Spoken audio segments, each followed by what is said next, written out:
नमस्कार, आप लोगों का एग्जाम टारगेट चैनल पर स्वागत है। और आप लोग ये मत सोचिएगा कि पूरा कोर्स नहीं पढ़ाया जाएगा, व्यवस्थित रूप से पूरा कोर्स प्रस्तुत किया जाएगा, आप लोगों को समझाया जाएगा, पढ़ाया जाएगा। ये मत समझिएगा कि उल्का की तरह आए और चले गए। और आज का आपका टॉपिक है उल्का। उल्का या तारे का टूटना। उल्का या तारे का टूटना। मेटियोर और शूटिंग स्टार।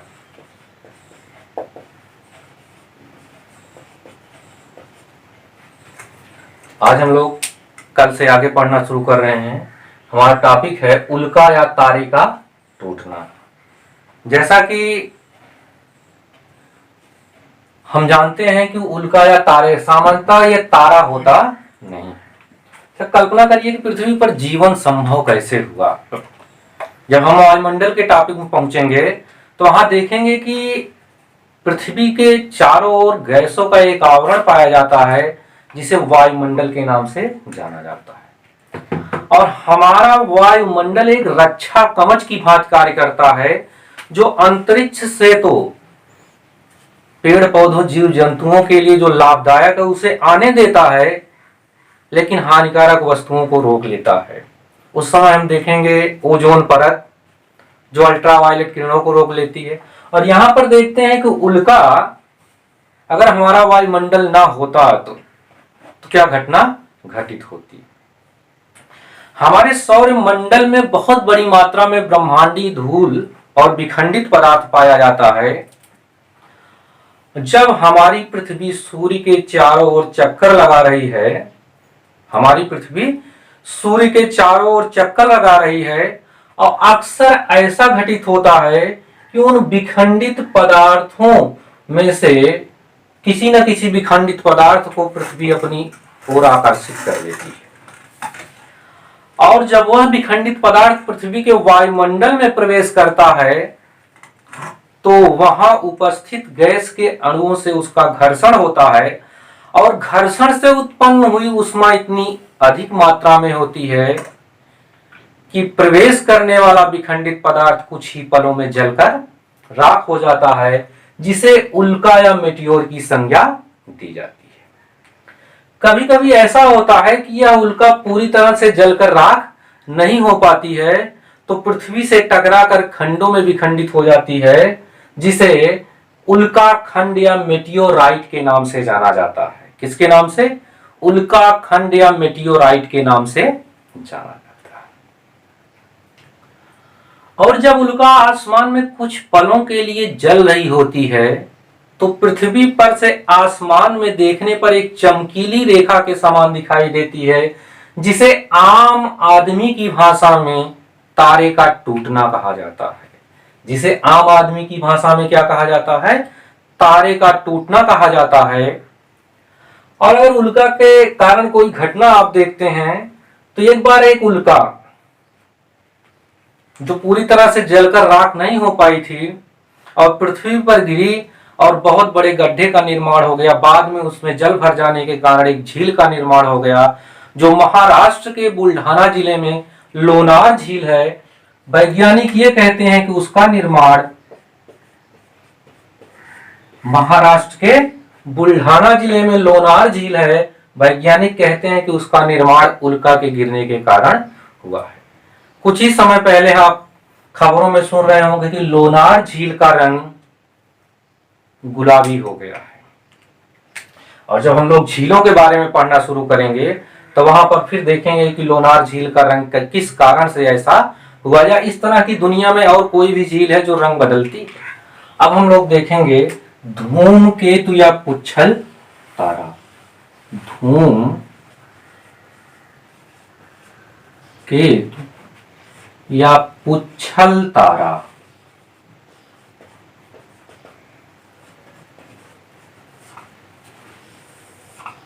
कोमेट। धूमकेतु या पुच्छल तारा या कोमेट। हम लोग जानते हैं कि ग्रह सूर्य के चारों ओर किस पथ पर चक्कर लगाते हैं? दीर्घ वृत्ताकार पथ पर चक्कर लगाते हैं। लेकिन धूमकेतु ऐसा ब्रह्मांडीय पिंड है जो सूर्य के चारों ओर अति दीर्घ वृत्ताकार पथ पर चक्कर लगाता है। किस पथ पर लगाता है? अति दीर्घ वृत्ताकार पथ पर चक्कर लगाता है।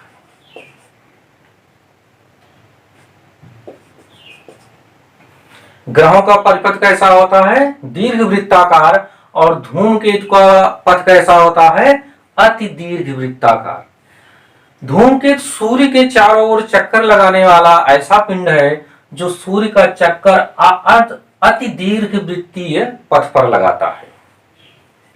इस कारण यह ज्यादातर ग्रहों की कक्षा को काटता है। तो ऐसे में यह भी हो सकता है कि धूमकेतु किसी ग्रह से टकरा जाए।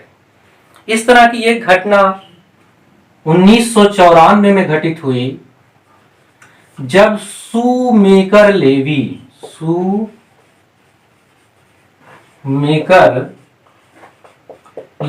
9 नामक धूमकेतु बृहस्पति ग्रह से टकरा गया और उसके अंदर विलीन हो गया। क्योंकि बृहस्पति ग्रह गैसीय ग्रह है, और जब शूमेकर लेवी 9 नामक धूमकेतु बृहस्पति ग्रह से टकराया और उसके अंदर प्रवेश कर गया। और जो धूमकेतु होते हैं, एक कुछ वर्षों से लेकर शताब्दियों तक इनका एक चक्कर लगाने में समय लगता है। आप कह सकते हैं परिक्रमण काल कुछ वर्षों से लेकर शताब्दियों तक पाया जाता है। अगर धूमकेतु के उदाहरण के बारे में हम लोग देखें तो कोमेट इनोक यह सूर्य का एक चक्कर पूरा करने में 3.3 वर्ष लेता है। कितने वर्ष लेता है? 3.3 वर्ष।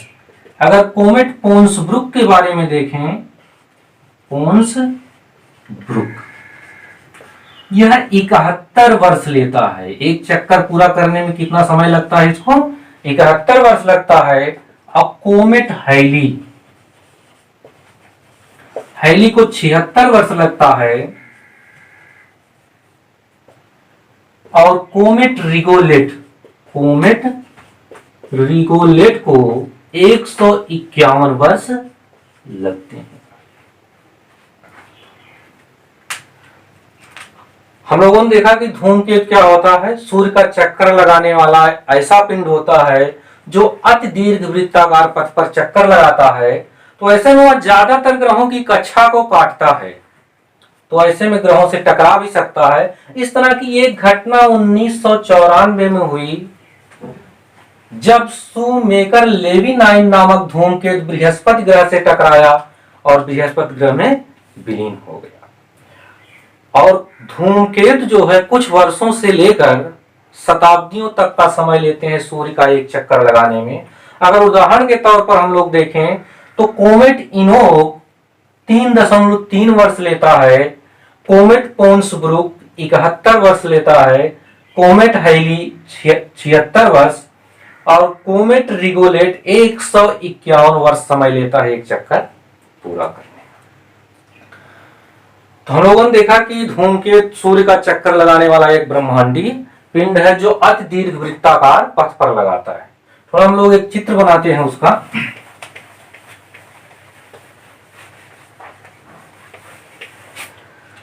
अब सूर्य का चक्कर लगाने वाला ब्रह्मांडीय पिंड है, तो मान लेते हैं यह हमारा अपना सूर्य हो गया। हमारे कौन हो गए? सूर्य देवता हो गए। अरे देवता कहने में बुराई क्या है, क्योंकि जो जीवन देता है वही तो देवता हो सकता है। और पृथ्वी पर जीवन क्यों संभव है? जब तक सूर्य है, पेड़ पौधे हैं, तब तक जीवन संभव है। और सूर्य के चारों ओर 8 ग्रह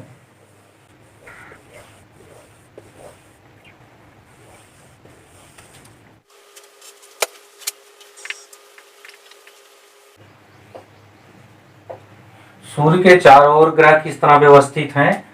दूरी के क्रम में अगर हम लोग देखें, सौरमंडल जब पढ़ेंगे तो देखेंगे, बुध, शुक्र, पृथ्वी, मंगल, बृहस्पति, शनि, अरुण और वरुण। और जो धूमकेतु होता है सूर्य का चक्कर अति दीर्घ वृत्ताकार पथ पर लगाता है। उसका पथ कैसा है? अति दीर्घ वृत्ताकार पथ है।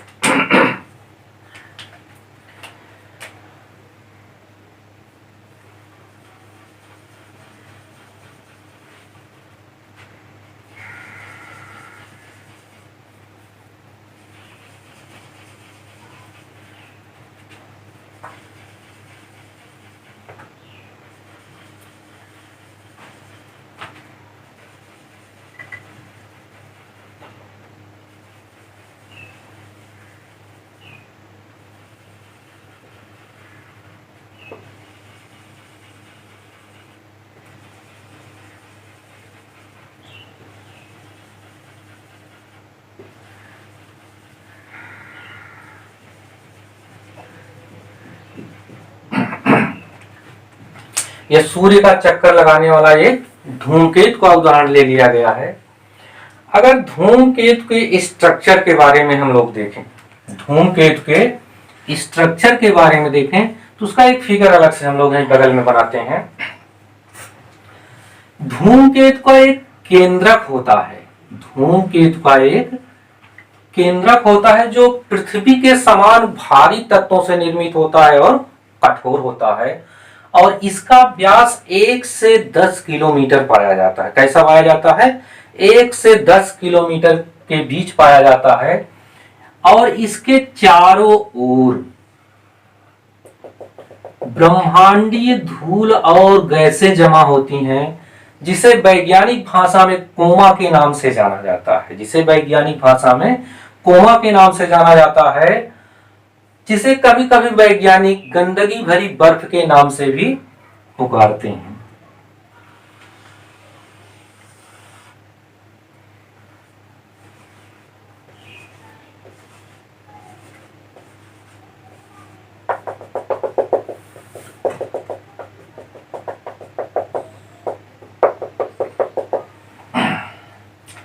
अब हम लोग देखें कि केंद्रक होता है, एक कोमा होता है। अब दूसरी चीज हम लोग देख रहे हैं यहां पर न्यूक्लियस।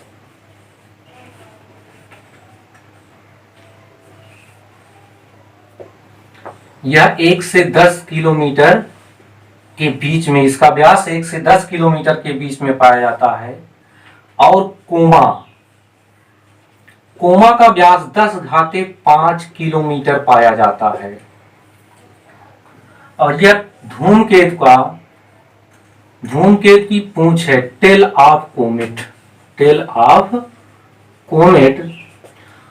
और यह हाइड्रोजन का आवरण है, हाइड्रोजन इनवेलप, हाइड्रोजन इनवेलप। अब हम लोग देखते हैं, अगर धूमकेतु के घटकों के बारे में देखें तो उसमें एक केंद्रक होता है जो पृथ्वी के समान भारी तत्वों से बना होता है, जिसका व्यास 1 से 10 किलोमीटर पाया जाता है, और उसके चारों ओर, केंद्रक के चारों ओर ब्रह्मांडीय धूल और गैसें जमा होती हैं, जिसे वैज्ञानिक भाषा में कोमा कहा जाता है, और कोमा का व्यास 10⁵5 किलोमीटर पाया जाता है। कभी कभी वैज्ञानिक इसी को गंदगी भरी बर्फ के नाम से भी पुकारते हैं। और जब धूमकेतु चक्कर लगाते हैं, यहां हम दो चीज देख रहे हैं, और इसके अलावा टेल ऑफ कोमेट, धूमकेतु की पूंछ और हाइड्रोजन एनवेलप। धूमकेतु की पूंछ और हाइड्रोजन के आवरण का निर्माण हमेशा नहीं होता है। जब धूमकेतु सूर्य के नजदीक पहुंचने लगता है और सूर्य से आने वाली ऊष्मा की मात्रा बढ़ती जाती है, तो कोमा का पदार्थ पिघलने लगता है और आगे बढ़ते हुए धूमकेतु के पीछे छूटता चला जाता है, आगे बढ़ते हुए धूमकेतु के पीछे छूटता जाता है। और जैसे जैसे धूमकेतु सूर्य के नजदीक पहुंचता है, कैसे? जैसे जैसे धूमकेतु सूर्य के नजदीक पहुंचता है, सूर्य से आने वाली ऊष्मा की मात्रा बढ़ती जाती है, कोमा का पदार्थ ज्यादा पिघलता है और धूमकेतु की पूंछ की लंबाई बढ़ती चली जाती है। और जब धूमकेतु सूर्य के निकटतम बिंदु पर होता है तो उस समय धूमकेतु की पूंछ सबसे लंबी होती है। और जब धूमकेतु सूर्य से दूर जाने लगता है तो उष्मा की मात्रा कम होती जाती है और धूमकेतु की पूंछ छोटी होती चली जाती है।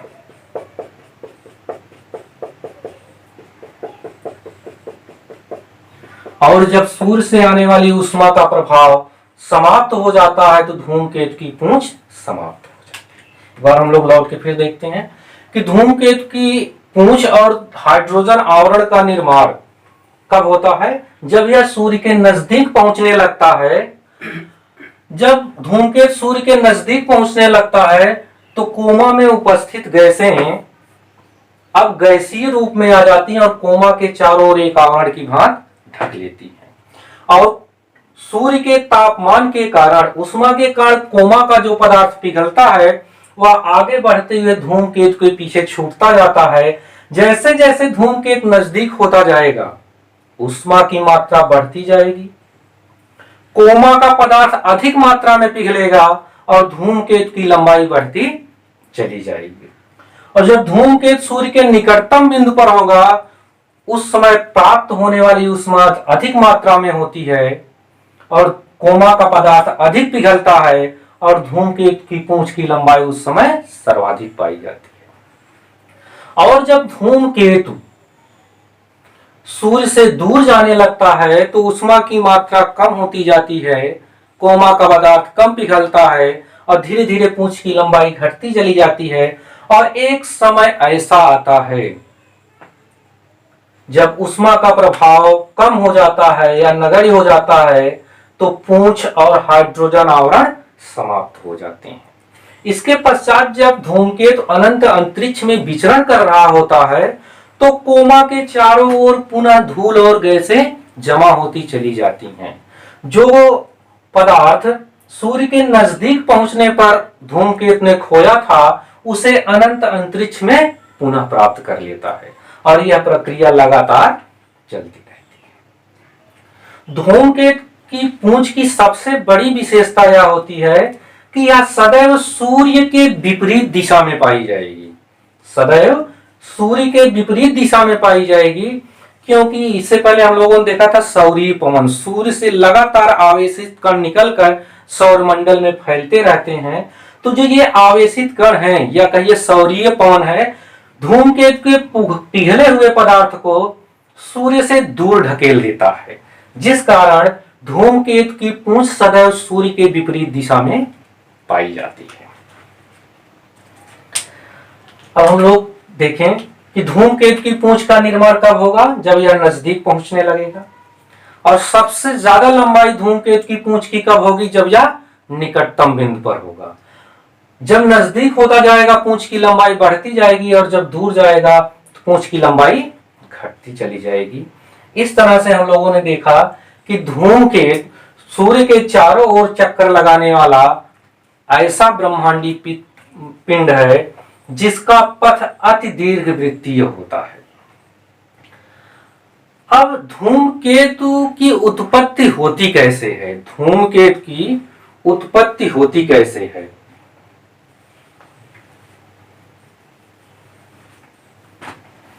इस चीज को समझाने वाले एक डच वैज्ञानिक हैं, जॉन वुड। कौन है? John would. इन्होंने बताया, अपने शोधों में बताया कि ब्रह्मांड में बहुत बड़ी मात्रा में विखंडित पदार्थों का मेघ पाया जाता है